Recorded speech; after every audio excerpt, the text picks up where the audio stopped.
Alright, so today is probably like the last day to ice fish. It's about 40 degrees right now. It's such a nice day out. Like, just look at it. Hardly any breeze. But we're on that pond that's up above my house, and we're going to stay out for a couple hours. It's supposed to get 50, 60 degrees tomorrow, so all the ice is definitely going to be melting. So just see how it goes.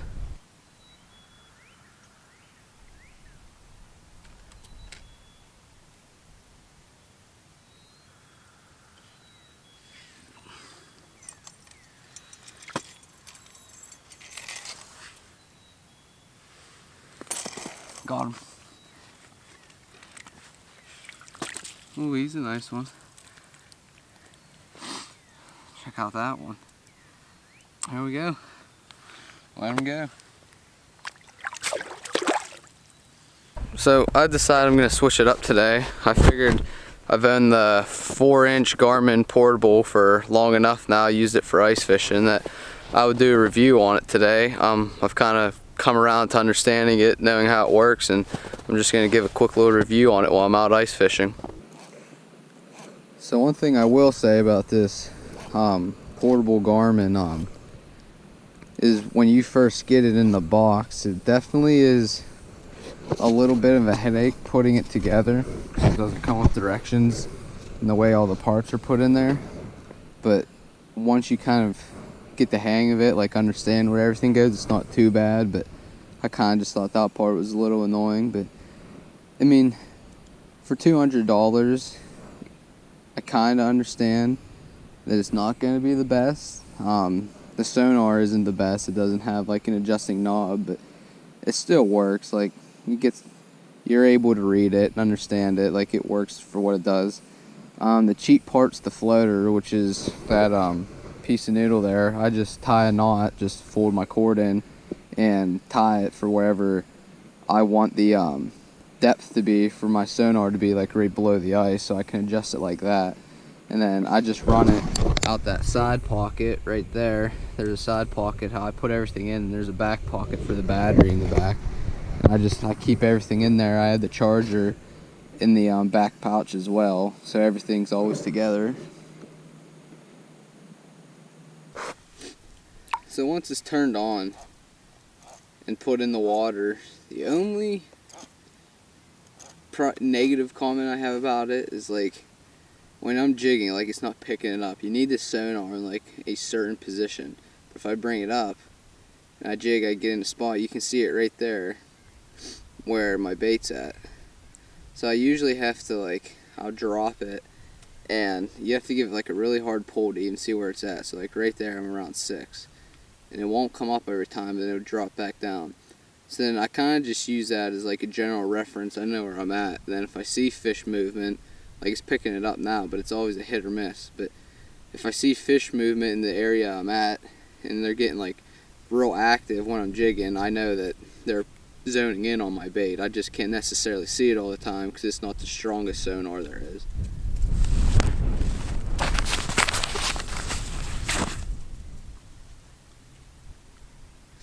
And there's one coming up to 6 feet. They're on it right now.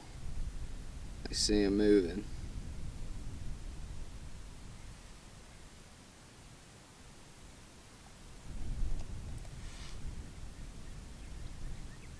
There's a bunch of activity now. And there's fish at 4 feet, so I'll reel up to it.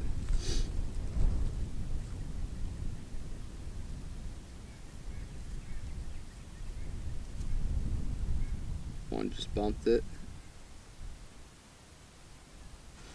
Ooh, he hit it real hard right there.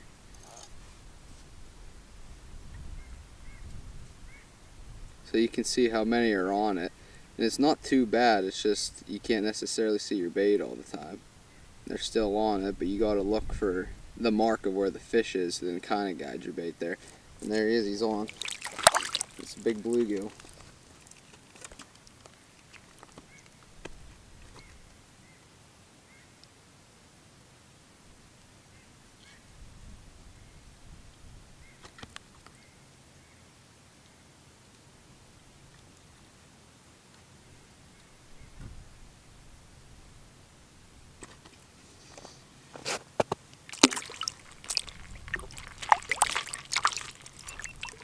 Cole, can you hand me my scissors in my backpack, please?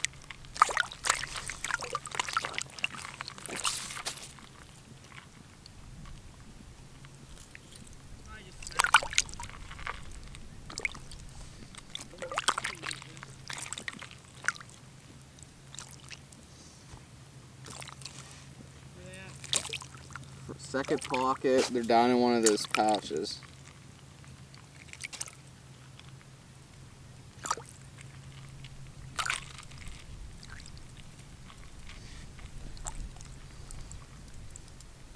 Scissors or these things? Those. You get a bass?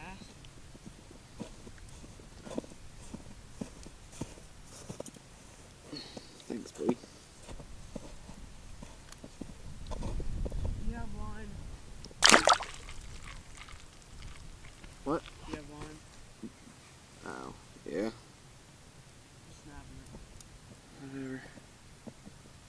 And then you can see right on there where the fish went back down to the bottom. Nothing.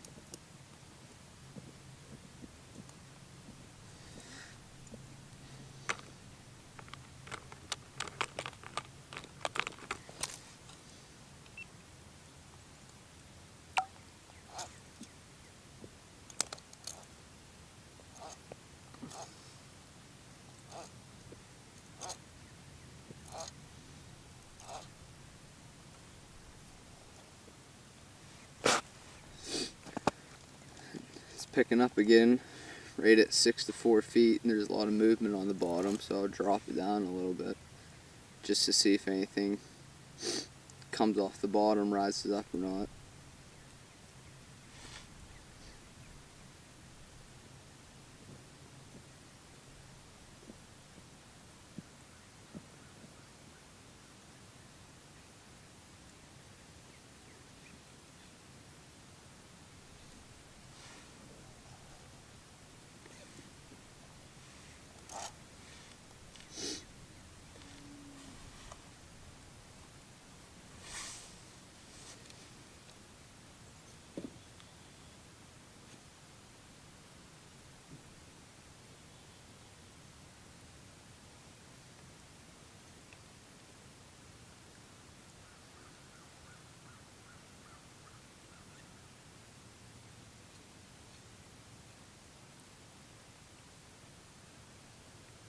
She's using your 12-pound.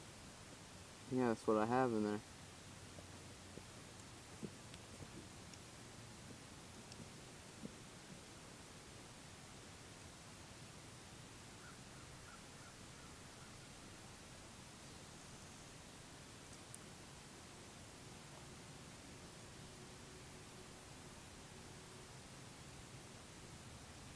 So you can see now, the more shallow it is, the better it picks it up. But you can see when I'm jigging it now, I'm right there by 4 to 6. And it all kind of depends on just how you have the sonar face, which gets a little annoying sometimes, but it's not too bad. You're able to use it and tell what's going on after a while.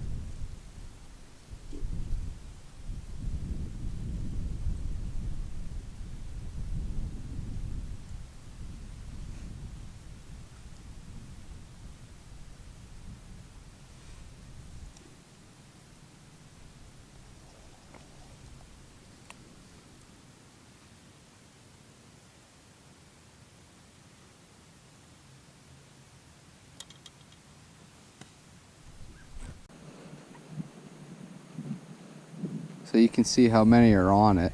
And it's not too bad, it's just you can't necessarily see your bait all the time. They're still on it, but you gotta look for the mark of where the fish is to then kind of guide your bait there. And there he is, he's on. It's a big bluegill.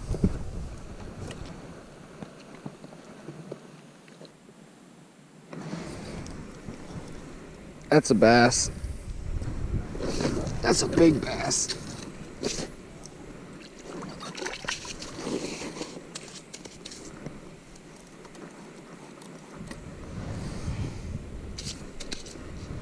There we go.